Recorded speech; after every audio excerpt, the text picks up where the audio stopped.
Salutations, my friends. How nice to see you here today. By the way, welcome back to the channel. Today we have got a little bit of a challenge because June has been a slower month than most with my reading. I built my June TBR at the beginning of the month with the help of my trusty TBR jar. Don't you guys know it? I love doing it every single month. However, this month went by very unexpectedly with being sick on and off, having flare-ups on and off. And so it's been an all over the place month, which is why there haven't been a whole lot of vlogs. Now we are on the very last week of June, and I would love to bring down the number of unread books in my TBR cart so that we can properly renew for the next month. So I figured that this challenge would be a great way to do so, which is why I'm going to try and read as many books as possible for 24 hours to see what we're able to do and how many books we're able to knock out. And I think this is actually perfect because I have got 3 shorter books in my TBR that I think can all be read in the next 24 hours, if not the majority of them can be read in this span of time. So let me walk you through the plans, or somewhat of the plans, just so that we're all on the same page.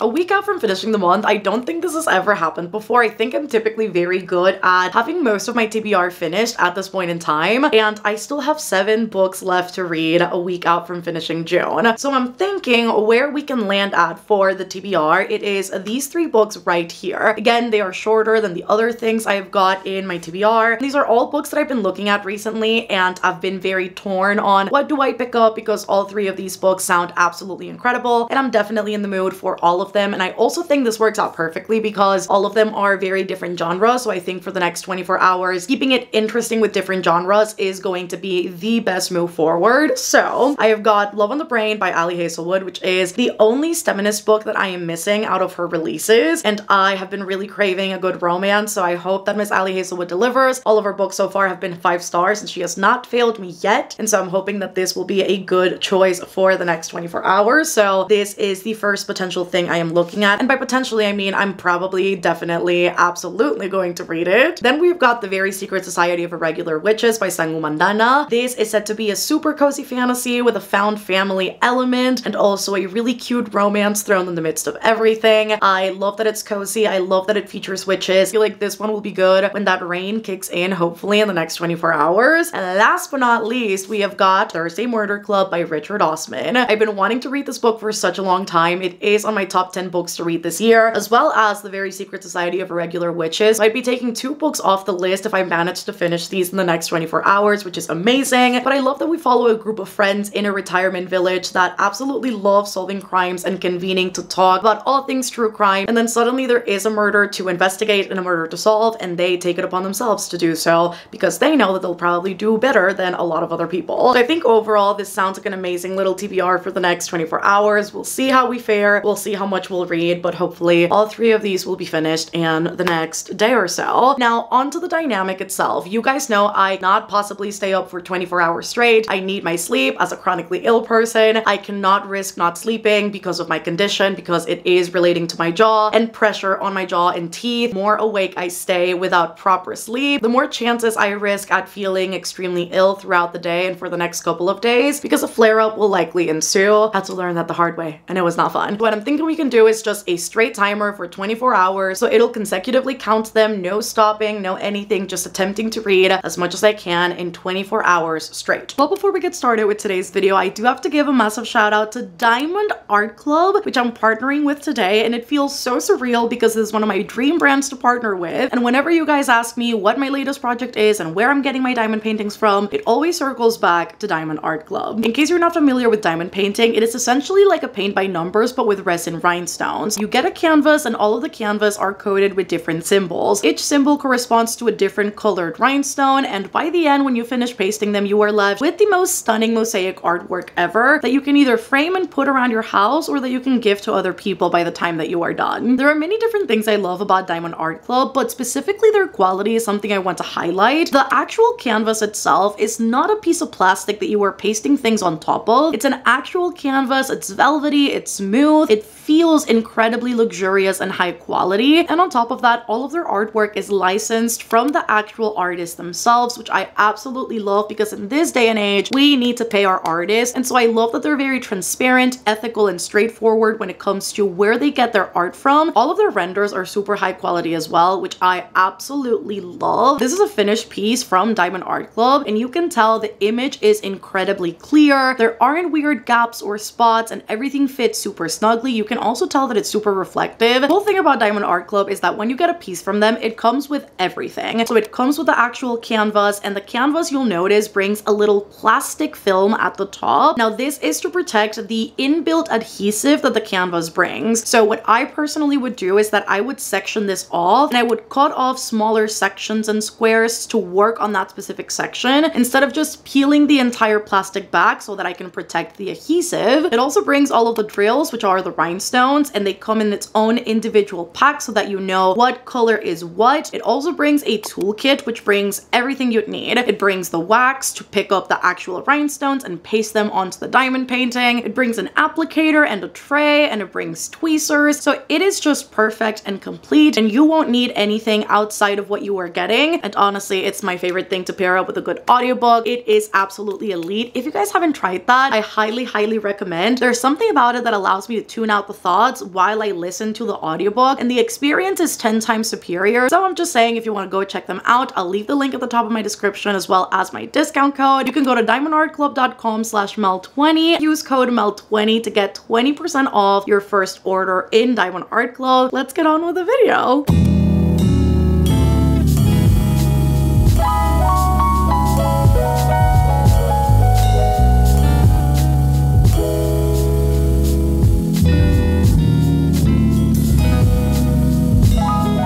I've got updates, friends, on Love in the Brain by Hazelwood. This is our first book for the readathon. I figured it was great to start with a romance, not only to kick things off successfully, but also because the last book I finished was a fantasy, and I am really craving a romance right now, so I guess this was the best way to start. I am already 104 pages in, about to start chapter 8, and also for a little time update, I am currently 2 hours exactly into the readathon, so we are off to a really good start. And I was kind of skeptical about this book because outside of Hazelwood's novellas, this really does seem to be her most polarizing release, in either that people hate it or they love it. And I haven't really seen a whole lot of in between, but I can safely say at the moment, as a first impressions, I am really loving this. We follow our main character B, who is a neuroscientist, and she works at the NIH, and she was offered a really cool opportunity to collaborate with NASA on this very specific helmet for astronauts that will not only give them a slight edge, but that is also a great scientific advancement and breakthrough. Except that when she finds out about this opportunity, she also finds out that she'll be collaborating and co-leading the project with Levi Ward, somebody that she's considered her arch nemesis since grad school because he seemed to really dislike her back then and they never really got on, and that in itself poses a huge issue for her. And then when she gets to her new workplace, people are not really on board with this project, and they are making her life extra difficult in order to carry out the project in the way that they should. And that makes Levi kind of sympathize for her a little bit more and start opening up about how he really feels about her and the fact that he doesn't really despise her to begin with. And we as the readers can tell that he's like deeply attracted to her, and that's not something that she knows. She is very skeptical when it comes to romance. She was engaged and then she broke off the engagement after a huge event happened that left a really bad taste in her mouth, I think rightfully so. And now she's opting to kind of figure out her moves and specifically her life in romance and in the workplace through asking herself the question,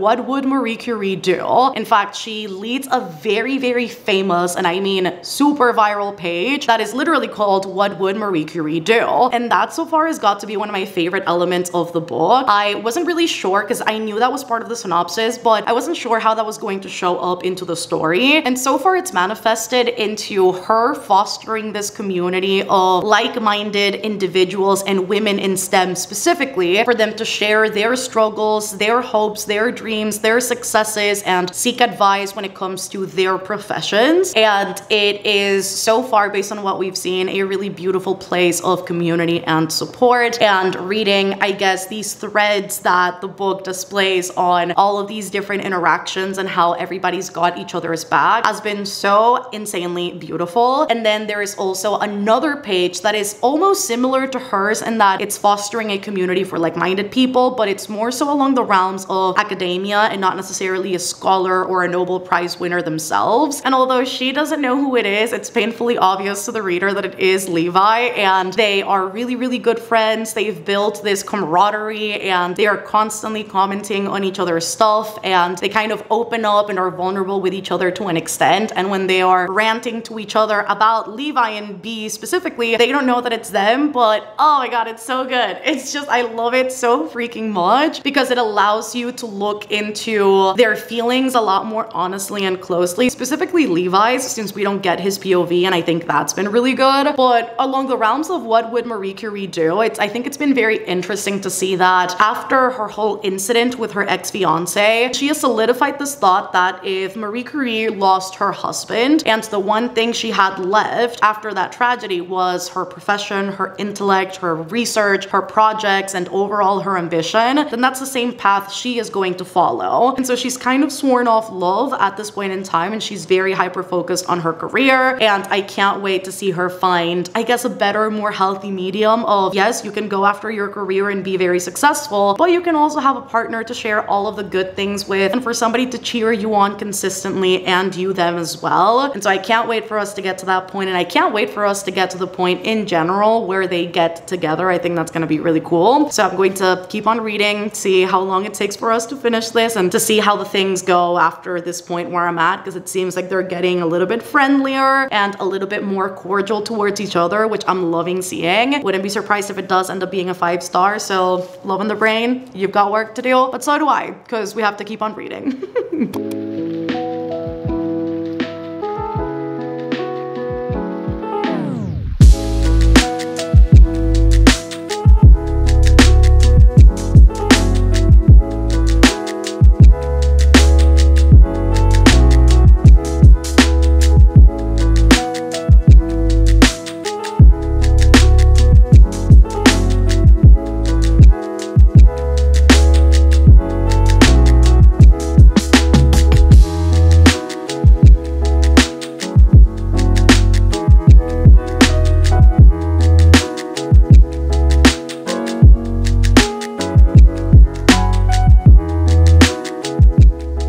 We are 5 hours and 21 minutes. I couldn't look at it backwards into the readathon. I am 90 pages out from finishing Love on the Brain, and I very much wanted to keep on reading till the very end, but I had to stop myself to give you guys a little update. I really love that Ali Hazelwood takes the time in each of her books for the characters to get to know each other and share all of those intimate details that make them who they are, and to further explain, because most of her books contain an element of hate to love or some sort of misunderstanding where the main character believes she is hated by the love interest, or that they are enemies or rivals in some way, shape, or form, only to realize that they are not. And I love that we have taken the time to thoroughly debunk all of these things and talk about why exactly this concept that the main character had is completely wrong, and getting Levi's perspective on what he's thought of her all along and how much he has always been very attracted to her and been interested in her because he thinks that she is incredibly smart and a genius and like otherworldly and ethereal and all these different things, has been honestly so good to read about. And more than anything, I'm just loving that these characters actually are taking the time to again get to know each other, because a lot of the time in romance books we don't get to see that. We are told it, but we are not privy to conversations or to explicitly see these things go down. And in here there are those carved out spots, which Dr. Hazelwood, God bless, hope your pillow is the right temperature tonight, because this is what I live and breathe for in romance books. And I also really love seeing Levi be such a good person in the workspace. He is so nice to everybody, and he listens to everybody's needs and wants and concerns, and he makes sure that everybody is tended to and that the workspace is going as smoothly as humanly possible, because he understands that specifically in STEM, probably also in real life, because it's, I mean, I'm not in the STEM STEM world, but it's something that I've heard a lot, in that it's a very male-dominated space, and it can often be quite difficult for women to feel comfortable in these spaces and feel safe in these environments, because not only can it be very alienating being the only woman around, but also the treatment in itself is very different, and women are dismissed a lot, condescended on, talked down to a lot. They are shunned from these specific groups because they are thought to be less of, and often even their credit is taken by somebody who believes that they are more worthy of it. And those are all things that Levi understands very well in the context of the book, and therefore when he does act and he attempts to make or succeeds in making these small changes to the workspace, he keeps all those things in mind to make sure that everybody feels comfortable and safe. And we just love a good understanding king, and I love all of Ali Hazelwood's love interests because they are all gentle souls, and I love that. I love seeing love interests that are caring, understanding, that allow space for good conversation, and that they are not judgmental nor toxic or immensely possessive to the point where it's overbearing. It's all done in the right amount, and Miss Hazelwood just nails it every time. I think also B as the main character, which we've seen with all of her main characters, I think they are all immensely capable, strong, and goal-getting women, and I love that. Unless this last 90 pages fuck up, I can't imagine it not being a 5-star. So I'm about to sit down and finish this, and I don't know what else I was gonna say, but I'm excited about this, and I'm so glad that I picked this up because I had sworn off me reading this, and I was like, oh my god, I'm not gonna read it because I don't think people liked it, and now I'm loving it, and I'm so very happy that I found this at the bookstore because it was the only Ali Hazelwood I was missing.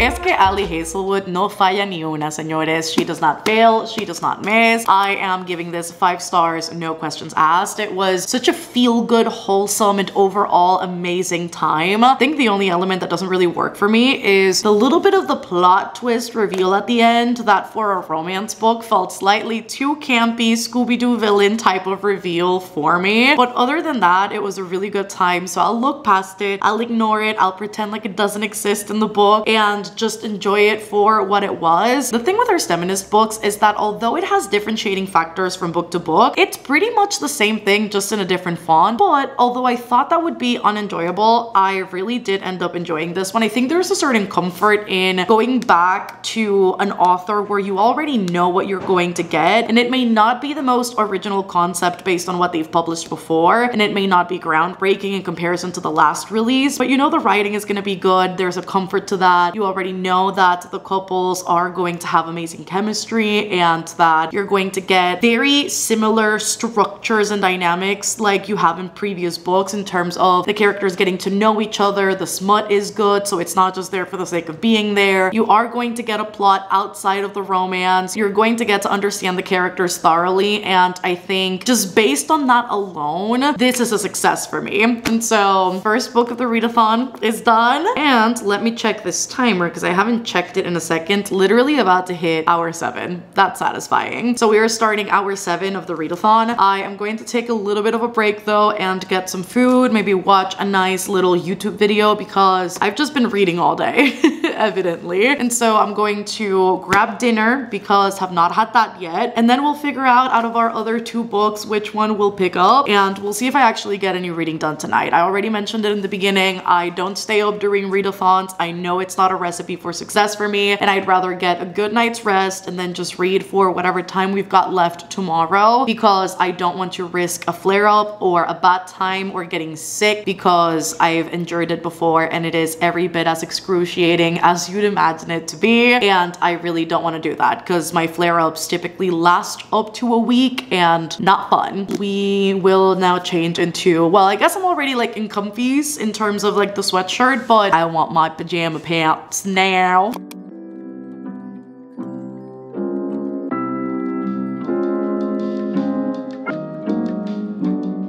food has been had. It was really delicious. And now it's time for our next check-in. Let us check the time and then let us choose our next read, because I think it's painstakingly obvious at this time of night which one I'll be choosing for my own peace of mind and which one I'll be reading tomorrow after I finish this second book. So let's walk you through it. We are 7 hours and 46 minutes into the readathon. These are my two options at the moment. And I think, again, for my peace of mind, probably best to go for the cozy fantasy that I know I can cozy up in bed with, have a good time. It's not going to scare me or unsettle me before going to bed, versus the Thursday Murder Club that I know it's probably going to unsettle me just a little bit. I am who I am and I know who I am. And I think this might not be conducive to getting any rest tonight. I mean, it depends on how the book goes, but I am just not the type of person to like read true crime or like murder mysteries before bed. It's just not my cup of tea. So I think this will likely be the best thing moving forward, and hopefully we'll finish this early enough tomorrow so that we can either get through a chunk of this or get completely through the Thursday Murder Club. So we'll see what ends up happening, but I think next up it'll be the Very Secret Society of Irregular Witches.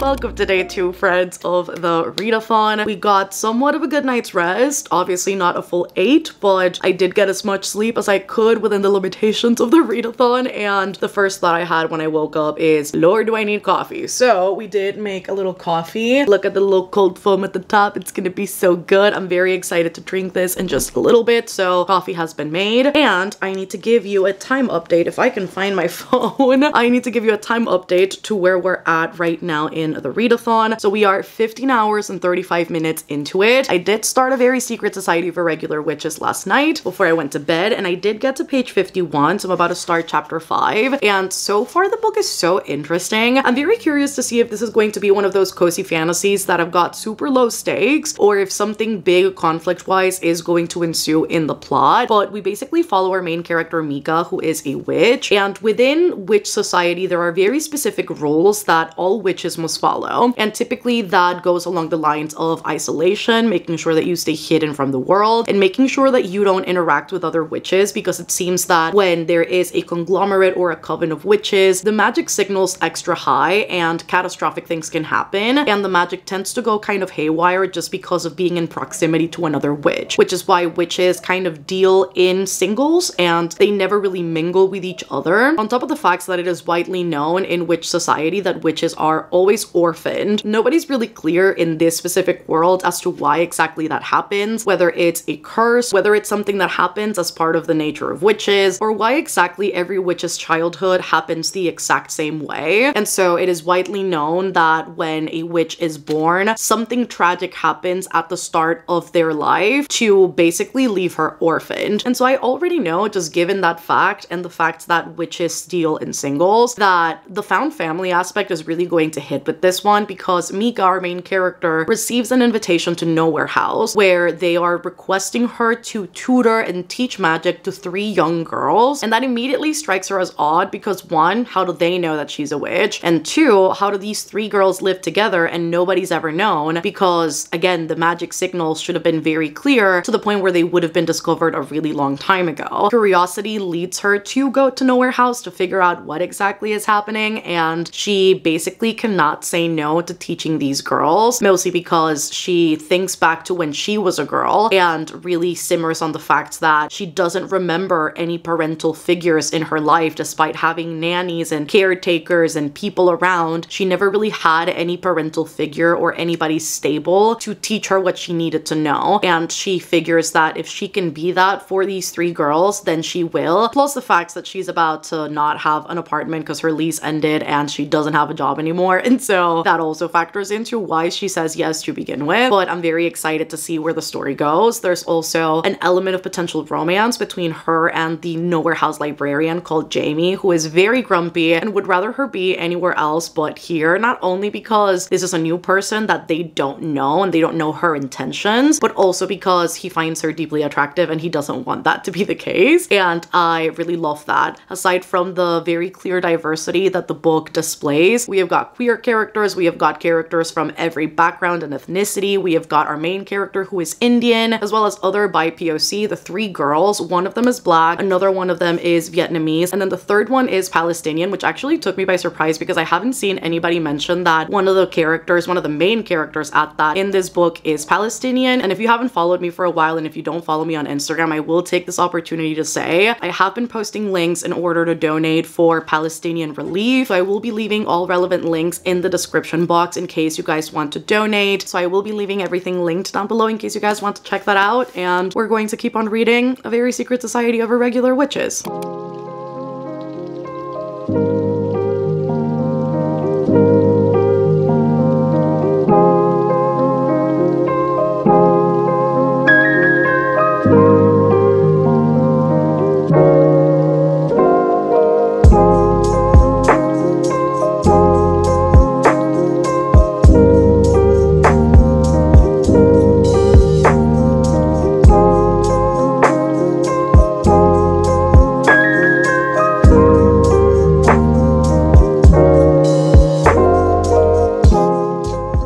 Shower later, friends, we are reset and refreshed and ready to go for the rest of the way. Have to be transparent, did take a little bit of a break today. I hopped on a FaceTime call with Bestie Liv, which is always a great time. I helped her set up OBS, which is a streaming software, and that took up a long time because we also just used it as an excuse to catch up, and that took up most of the day. And I cannot say that it was an unpleasant surprise because it's always a great time to hang out with Bestie Liv. And so we did that, and I recently hopped off the call, hopped on the shower because I was all sweaty from the day, and now again we are refreshed for the night. It is currently 7:18 p.m. and we have got roughly a little under 5 hours left of the readathon. So we are 19 hours and 16 minutes in. So that takes us to what, like 4 hours and 40 minutes left of the readathon. We can definitely finish our current read and then make progress with the next one. So with A Very Secret Society of Irregular Witches, I've made it to page 218. So I'm literally exactly 100 pages away from finishing. And I have to say I'm torn on this because I think it's a great buffer read. I think in between heavier reads or more taxing reads, it's very feel good, it's very wholesome. The found family element of this kind of reminds me a little bit of The House in the Cerulean Sea, where you've got an element of loneliness for our main character based on the way that she was brought up and in the way that her past story goes about, because of what I mentioned earlier in that all witches are orphaned when they're really young. And with Mika specifically, she was raised in a very cold way, with people being brought in and out of the house, people not remembering her, people not paying attention to her, and she never really felt like she had a sole provider or that she had a parental figure to look up to,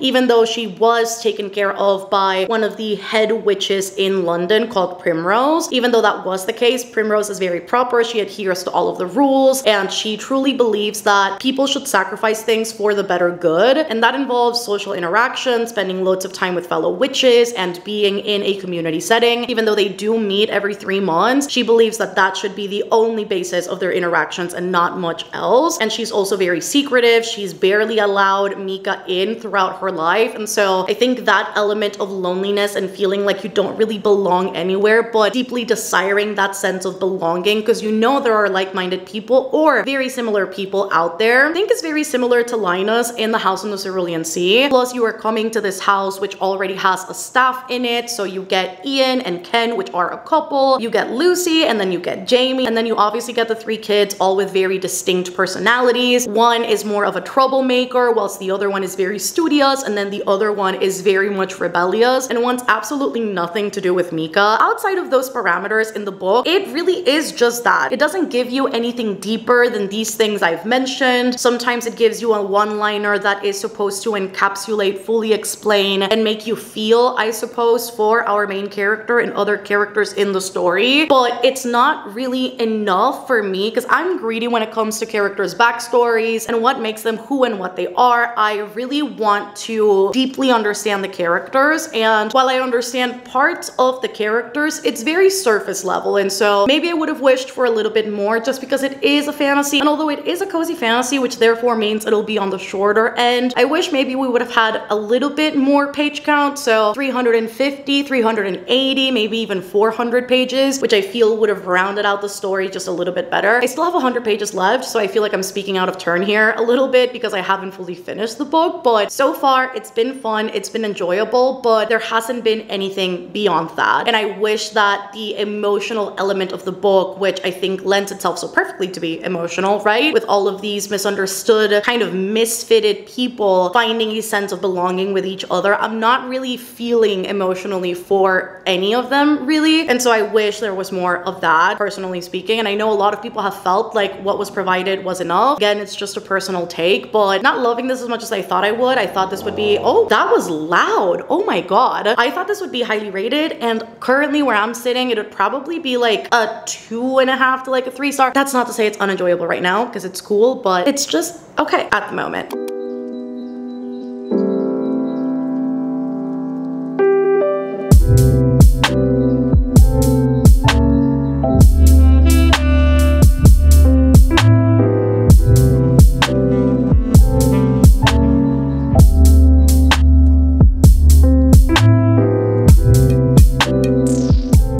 Friends, I come bearing news. So first piece of news is that I ended up ordering some sushi, and so food is here. I can't wait to eat because I'm really hungry, and I've been craving sushi for a few days, and I was like, you know what better way to end the readathon than with a good cozy read, but also some good food. So going to eat that with my emotional support water bottle filled with water. And I just know it's gonna be delicious because this place is absolutely delightful. I literally just got a comment, so I thought I'd grab this opportunity to show you guys the progress on the cat grass, because one of you guys commented that you wanted to see progress on the plant, and so let me show you the progress. I planted this one 3 days ago, no, 4 days ago, and it's already sprouted. These sprout super quick, honestly. You just have to give it enough time for it to become really populous with the grass and for all of the seeds to sprout fully, but right now, just 4 days after, this is what it's looking like. So gorgeous, so stunning. The cats already want to go at it, but I learned with my last one that it's best to let this grow fully before I let the cats go at it, or before I start trimming it so that it can grow healthily. So this is what it's looking like right now. Again, it doesn't take that long for it to come alive, which I love and appreciate, and it's super easy, beginner friendly for somebody like me that I don't tend to have like the biggest green thumb, and that I'm always very scared of killing plants because I never really know how to take care of them. I find that this is super easy to upkeep and everything because you don't fully water it, but you spray it with the water bottle, so it's easier to know the do's and don'ts rather than the confusing like, oh, I don't know how to water it in direct sunlight or indirect sunlight. And so this is good. I love it so much, and it does need indirect sunlight, so if you're thinking of doing it too, don't put it in direct sunlight because it is going to dry out. Just as a little tidbit. Now, for the actual update that I have got for you, food and cat grass aside, it is that I finished A Very Secret Society of Irregular Witches, and I am giving this 3 stars. It was okay, it was middle of the road. I really do wish that there would have been more depth to it, and what I found happened with the narrative is that the first third of the book was super interesting, then the midway point of the book wasn't so interesting, and then it sort of picked up with a few reveals towards the end that were enjoyable, but overall the story was so what it was. There was not a whole lot to it. Like, it was very surface level that I cannot love it as much as I wished initially that I would have, and it, for some reason, really reminds me overall tonally to Netflix rom-coms, which I realize is probably the worst thing to compare it to, but the book is very cheesy. And when I say cheesy, I mean it is very ragingly cheesy. From the character interactions all the way to how the characters rationalize and intellectualize their feelings, but also in the way that the characters self-sabotage a ton, especially Mika, our main character. She mentions over and over again how she can't get attached to people, girl and how she can't do this and she can't do that, but it's a direct contradiction of what she also says throughout the entirety of the book, which is that she's yearning for community and she's yearning for connection and she wants to see a world where all witches can just be together. However, she doesn't practice what she preaches, which is immensely frustrating all throughout the read. And I like emotionally mature characters. I think I prefer those over the very reactionary, very toxic sort of couples, specifically in things like these, which are advertised as more chill and cozy books. Not something like Magnolia Parks, because we already know what we're getting with that one, but I literally just ran out of battery, had to switch the battery on the camera. But as I was saying with the book, I found that while Mika came across as emotionally mature for a lot of the book, her emotional maturity really serves nothing because she doesn't really apply anything that she's recommended or anything that she is preaching in the book. Again, she doesn't practice what she preaches, which is very, very frustrating. And then in all of the ways that count, while yes, she comes across as emotionally mature and she is very optimistic, I found that that optimism was often too cheery and peppy for my personal taste. It was like, oh my god, yes guys, and you wouldn't believe what happened today. And that's the vibe that it gave off. Even down to the ending of the book with the way that everything goes down, it really reminded me of these high school Netflix rom-coms where towards the end of the movie, the main character is approached by the principal or by their favorite teacher and they exclaim words of gratitude and of approval and they're like, very good, can't wait to see you next year. And then the very last scene is just a communion and I don't know what about it was just giving me, again, Netflix vibes when like the whole family gets together and suddenly we're all eating food and being happy. And it just, I don't really love those vibes and I'm so sad that I didn't like this because this was one of my top 10 books to read this year, but not every book is for everybody. Have to keep reminding myself of that. But at least the writing was good, you know, like it was an enjoyable time. I just wish that it would have done more to give the characters and the story depth because it had so much potential. So alas, 3 stars, but second book of the readathon is finished. And now we are 20 hours and 30 minutes into the readathon, which means that we still have 3.5 hours left, which is kind of crazy. I am going to take a little bit of a break to eat and watch a little something, a little video. I'm going to take a little bit of a break to do that, still with the timer running because it counts for reading as much as possible in 24 hours. So gotta keep it real. And after I am done eating, then I will switch into the Thursday Murder Club, which I realized probably in the time span that I've got left, I'll probably read up to like 80 to 100 pages. I don't think I'll read more than that. So we'll see where this takes us. But at the very least, we'll have made progress in a third book. And how long is this one? I don't think I know. So this is a preview for the next book. We have got the acknowledgements. Oh, bonus content. And then the acknowledgements. Oh my god. Okay, 351 pages, I think. Oh my god, it's got 115 chapters. That's criminal. That is so many. Well, I guess that's cool though because they're, oh, I love that. Each chapter is like 2 pages long. Okay, I think this is gonna be an easy one to fly through. Not all in the time span we have got for the rest of the readathon, but at least to finish in the next couple of days. So I think this is gonna be really good and the progress in the TBR is looking good in comparison to how we were doing literally yesterday. So go eat, let's watch a video, and I'll let you know as soon as I start this.